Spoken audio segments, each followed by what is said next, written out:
Hi guys, welcome back to my channel. So I'm going to share with you 4 tips to help you when you are styling your glueless units. And today's video is sponsored by Premium Lace Wig.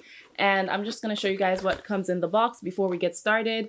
I have some lashes. I don't wear lashes anymore. I might again in the future, but not right now. And I also have a rat tail comb.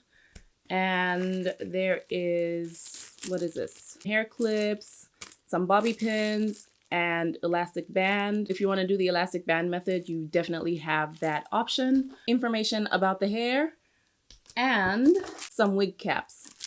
So the number one thing you want to do whenever you wear your glueless wig is, of course, wash your hair. But before we do that, let's take a good look at the wig. It has a thick hairline, so you have so much room to customize it to your liking.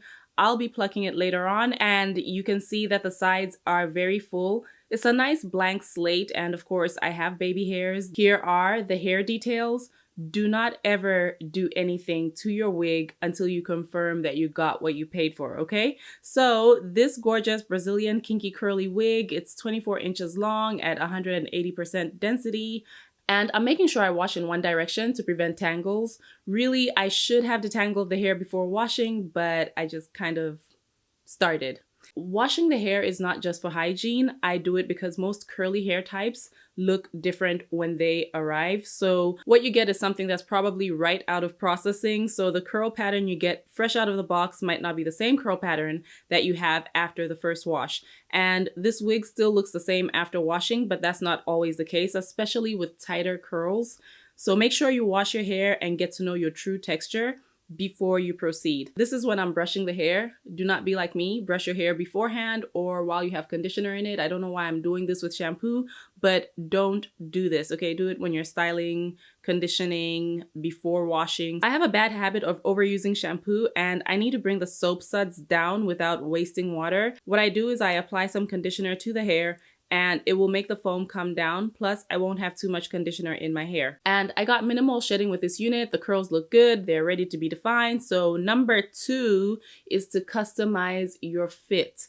Let's look at the wig first. It's a standard 13x4 lace closure wig with adjustable straps, a breathable mesh cap, a comb in the back, combs on the side.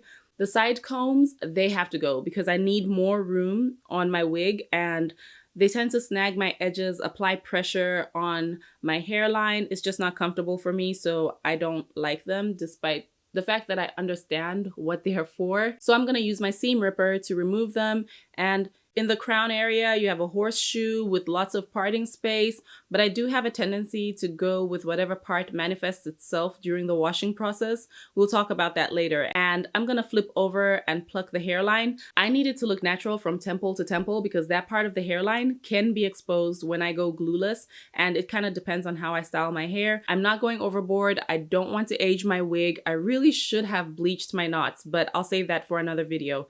Let's cut the lace. I don't even have a style when I do this. I just do the bare minimum on the mannequin because I almost always cut some more lace later on after wearing the wig and getting used to it. But can we talk about how pretty the hairline looks? Because I feel like I did a fantastic job. So now I need to pluck the part area. This is the part the wig naturally made, and I'm using my pintail comb to make it sharper before plucking.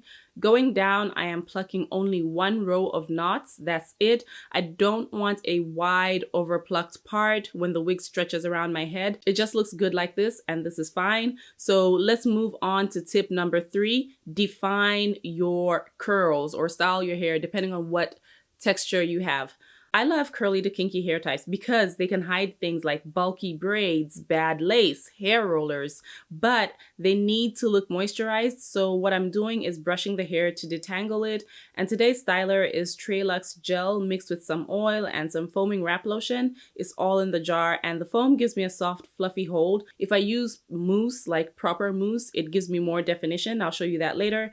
And I'm gonna brush it out, and that should be enough as far as curl definition goes. Brushing slowly makes the curls pop more, but I'm going for a fluffier, softer look because I didn't do it in sections. So I have to keep brushing until I feel like the product is evenly distributed. So all I have to do now is dry the wig cap and my hair using my wig drying head on low heat. Never use this thing on high heat, you could melt it. And step 4 is testing out the wig. The next day, I'm wearing the wig for the first time, but you have to wear it a few times in a few different ways before you officially break it in. So the wig reaches my sideburns, which is good. Premium Lace Wig fits perfectly for me. Now I'm gonna use Got to Be Glued so I can show you why I don't like it. Applying the gel is not a problem. It applies nicely, it adheres just fine for a gel. See, it looks good. A little bit crispy, but good enough. Now for the top, I have to make sure I pull the hairs out before applying, and just a little bit goes a long way for me. Press it in and move on to the other side. By now you can already see the problem, the line of demarcation, the obvious difference between my complexion and the hairline, and it looks okay when I tilt forward, and I'm going to apply some more and make sure it lays down. Now I'm using my blow dryer to dry the gel and going in with some powder foundation to try and blend things out. It only looks good when I tilt forward. When I face forward, lift my head up, it's not as pretty, but the curls look great. The soft look, that's exactly what I wanted, and the blow drying hack helps lift the hair a little bit so that it stays out of my face. So it's full, it's pretty, and I almost regret cutting it. This is 3 days later. The hair looks amazing, but I feel like the 180% density would be better suited for shorter hair, so I cut it. Sometimes long, thick hair screams fake. Not like it matters, because I mean, if you buy a wig, obviously you want fake hair, but I wanted it to look closer to my natural hair length, and I also need to practice cutting and styling. So we're a week in and I redefined my curls with mousse only. I'm going to show you how I install the wig glueless for a better looking hairline. It looks amazing just putting it on, but I have to break this cast. It's too hard, and all I'm doing is sliding down and the cast breaks to reveal the curls that were perfectly frozen in time. If you're looking at my part while I did this, you probably noticed how much better it looks without the gel. Everything looks good. Now I need to change the part and give it a slight angle so that the bang can be out of my face a little bit. Also, I want to do hybrid baby hairs with some foam. Just put it on the roots, flatten the hair, and curve it back. And now I'm getting a small piece and putting it behind my ear to keep the flap down and to help me look like I have baby hairs. I just curved it while combing it back, cut some hair in the front, and that's all there is to that. It's like a lazy, false baby hair alternative. I'm drying out the foam and volumizing my hair with the blow dryer. My hair is a little bit too shiny, so I need to mattify it to bring the luster back to something I can manage, and I'm using my Clinique Pore Refining Solution Stay Matte Hydrator. A tiny amount to pat things down because rubbing could ruin my swoop. Now I need some makeup to seal the deal, and I'm going to pluck the part properly later on.